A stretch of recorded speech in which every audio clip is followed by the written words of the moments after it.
Good morning, Philippines. Well, I hope you are enjoying these series of videos. I try to provide something new and original each time. Sometimes I hit, sometimes I miss. If you find these interesting, please feel free to like, share, and subscribe with your friends and neighbors. Today, I want to talk to you about some life hacks and savings here in the Philippines. Some of them are used by local Filipinos, and some might be new to them as well. The first thing we'll talk about in the Philippines, living here, is the clothing you'll wear. Don't be bringing along a lot of heavy clothing because it is quite warm here. The only thing you might require is an umbrella. But if you do decide you want to get some clothing, where the locals go is they go to the uke-uke stores. These are second-hand clothing stores, and the practice of uke-uke is actually illegal in terms of import, because it's illegal to import second-hand clothes or rags into the Philippines. I guess they figure they've got enough of it here. But yeah, you can get some designer clothing here and just bring it home and give it a good washing, because you'll need to do that because you don't know where it's been. These things are all bundled together and come from overseas and are sold and dispatched at these stores. And you'd be saving at least, you'd be paying like 10 cents on the dollar, if that, on these places. So they're really cheap and they're handy too for the locals. So that's your clothing thing out of the way. You're not going to be bringing over a whole lot of heavy items. And now for eating, you want to consider eating at home. That's the cheapest way to go about it. If you're retired, you don't have to go out every night. And you may decide also that if you're traveling about, you'll see wild coconuts on the roadside that have just fallen off the trees, or fruit trees that are abandoned. It's illegal to cut down fruit trees on the rights of way here, so they're there for access for people to eat. So you might want to consider being careful, not trespassing, but picking the wild fruit as a way of saving. The next item you want to look at is keeping cool here in the Philippines. If you've got an ocean breeze, that's great, or if you're up in the mountains where it's cooler, that works too. But there's some things that you can do to reduce your energy costs for your air conditioner. Number one is cover your windows during the day so you don't get passive solar energy short-circuiting your efforts to cool the place.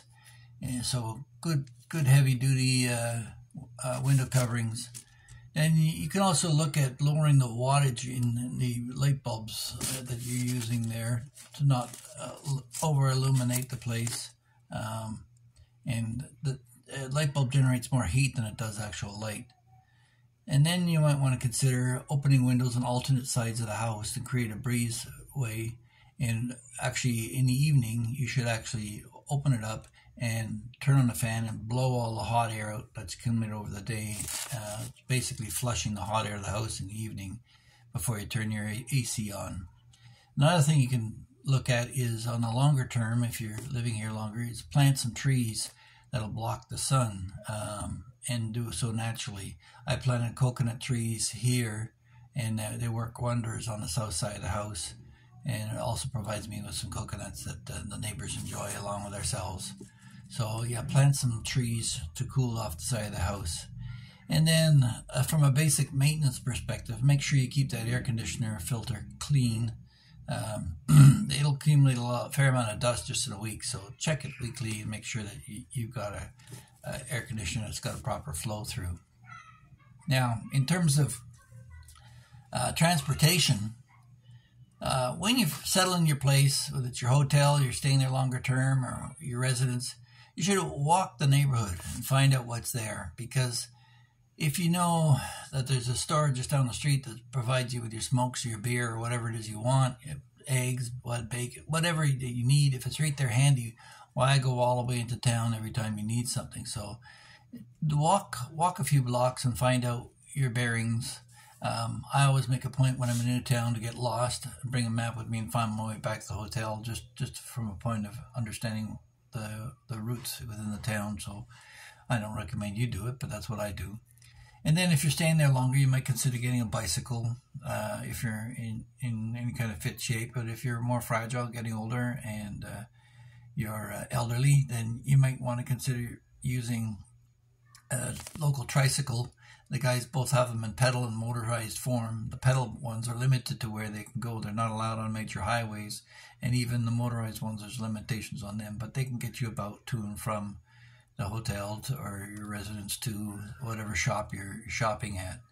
Now, public transportation, they have, of course, the jeepney, if you want to pile aboard and experience that. They're really cheap. I think it's like 10 pesos for me to go from here to Ayala Mall, which would be about 150, 160 pesos if I took a taxi. But yeah, jeepney's a cheap way to go. And you get to meet the locals too. Sometimes it's really interesting what you'll see on a jeepney. They have live music sometimes, or at Christmas time there's carolers that bop around from jeepney to jeepney. Yeah, it's a local thing, and you get the sense of the Philippines just by having that experience. So if not, then there's a taxi. You can ride in air-conditioned comfort to your zone. You should always make sure to use the meter, never a flat rate, because you're going to end up paying 2 or 3 times what you're going to pay on the meter anyway. So, and it's notorious around airports, so watch for that. Now, if at some point you may decide to buy a motorcycle, we got a couple of motorcycles. We started off with an electric bike, and the battery charges, despite what Elon Musk says, your ranges are limited. So we decided we got a motorcycle. The first one was a Suzuki Bergman, and I love the bike. Unfortunately, it's a little bit too big for the wife, and so I got her a car. I got her a Toyota Wigo. Now, the Bergman would cost me about $200 to fill up for gas, and the Toyota Wigo cost me about 1,500 pesos for gas. And gas runs around 68 pesos per liter here. So there you go. You can do the math to figure out what the volumes of the tanks are. But yeah, and then she still wanted a bike to scoot around in, so we got a Fusio, a Toyota Fusio, which she loves and is driving now. So you have to be concerned if you do get a bike, you're going to have it parked if it's a new one for a month, month and a half while the paperwork comes through. It's one of the things of the Philippines. You may own it, but you can't drive it. So you have to wait for that period of time to get it insured and get it on the road and get a proper plate and license on it. Now, if you're waiting around or you're just staying at the hotel and checking it out for the first time as sort of a scouting mission, you might want to do what I did. I hired a driver for the day.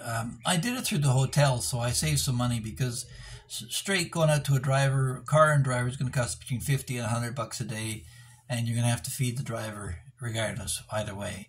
But the hotels can offer you a cost of anywhere between $12 and $20 a day, and that's because you're operating it through the hotel, and they get discounts, and they offer the steady business for the drivers. But it sure beats the headache of having to argue with some Filipino who cut you off in traffic that you shouldn't have hit the back of their motorbike and have to deal with that. And it's simply because you're a tourist and a traveler, and because you're a tourist, you're automatically rich, and so they're going to go after you for your money. Generally, that's what's going to happen, is that they're going to look at it. If you decide to rent a car, make sure you take your phone out and take some pictures all around, inside and out, because and any kind of equipment. If you're renting a jet ski or motorcycle, whatever, take some pictures so that when you bring it back to the shop and they say, hey, the gas tank's got a big dent in it, you say, yeah, you rented it to me like that, and you show them a picture, and it usually shuts them down pretty quick. Now, in terms of lodging, longer term, you might want to consider prepaying rent. There's some deals on prepaying rent if they know that you're going to be there for a while. Now, you can find all kinds of deals on the Facebook Marketplace for rentals, Airbnb and Hotels.com, Booking.com. And there's all kinds of them. You're probably familiar with them all anyway. But by prepaying the rent, you can get a discount on a longer-term lease. Now, and also, if you're marrying a Filipina, It's a tradition in the Philippines to provide a dowry for your bride. It's not spoken of, it's not really practiced anymore, but if you're an old poop like me and you want to make sure that your Filipino is reassured, I just bought the house outright. And you think, gee, isn't that generous of you? Well, no, if I'm looking at a long-term relationship and I want to take care of my Filipina long after I'm dead and gone, it's probably the best investment I'll ever make, because you can buy a property here, something half decent, for about 3 million pesos, which is about $73,000 Canadian. And if you consider you were to live there for 10 years, that works out to $609 a month in terms of rent for a house. Now, after that, it's free, right? I mean, if you're looking at lending the money yourself internally, $73,000 loan to yourself, and you pay that off over 10 years.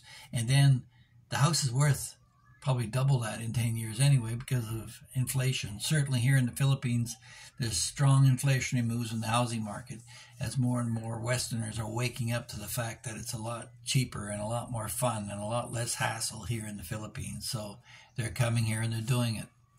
And there's plenty of other bloggers out there that are showing houses. I can't believe they do it, but some smart realtors are out there suggesting they should show houses here for rent or for sale in the Philippines. So there's tons of them. If you just click onto one or two, you'll get Cebu Properties, and a bunch of them will contact you. Dumaguete Real Estate. You can look all that up. Now, the next thing is internet service providers. Now, the biggest by far is PLDT. They're also the most hated for constant shutdowns, blackouts, etc. Followed by Globe, Smart, and Sky Cable. We got Sky Cable. We've had problems with them too, but recently they're shutting down their TV services. So internet and like power is sketchy sometimes here in the Philippines. So maybe it's a time for Skylink and some solar panels. If you're out in the provinces, I would suggest that might be a wise move to make. Certainly it might be more reliable and less costly than buying a generator overall. And you may be able to sell extra power back to your neighbors as well. So the last item on our list is healthcare. And for that, I'll have to just pause here for construction. Yeah, that grinder keeps going off and on. Sorry about that. Yeah, if you're Canadian, you got free healthcare, wonderful. It's not worth anything. You're going to die on a waiting list for something. But I just to let you know, like in another video, I self-insure. I got an X-ray, full set of blood work, blood tests, ultrasound, and a CAT scan, and it cost me $115. I mean, you could pay more for that just to drive to Fredericton to get the test done. So get yourself a full checkup before you come here. And remember, there's some good hospitals here, St. Luke's and Cebu Doctors. Not every island has a great hospital. Of course, there's over 7,000 islands. What do you expect? But yeah, you can find good medical care here, and you're going to pay for it, but you're going to pay for a lot cheaper by people who care about you and not want to suggest that you put an end to your life like they do in Canada. And finally, if you're traveling about the Philippines, as I did with my wife, we take a break and we drove around Samar and Leyte and around. You don't really have to sweat the hotels. You can just pull in and ask them your rate. They'll give you the posted rate, which is still reasonable, but if you want a discount, you can map it out ahead and save some money on Agoda or one of the hotel reservation sites. And that's a great way to discover the Philippines, is just to go and take a look. And there's all kinds of things you're going to discover along the way posted. And yeah, be careful where you eat. Only drink bottled water. And hopefully you'll find some of these tips helpful. If yes, if no, thumbs up or thumbs down. Let me know in the comments section below. Up or down. Which way is it going to go? And share with your friends. And maybe we'll see you here soon in the Philippines. Take care. Bye-bye.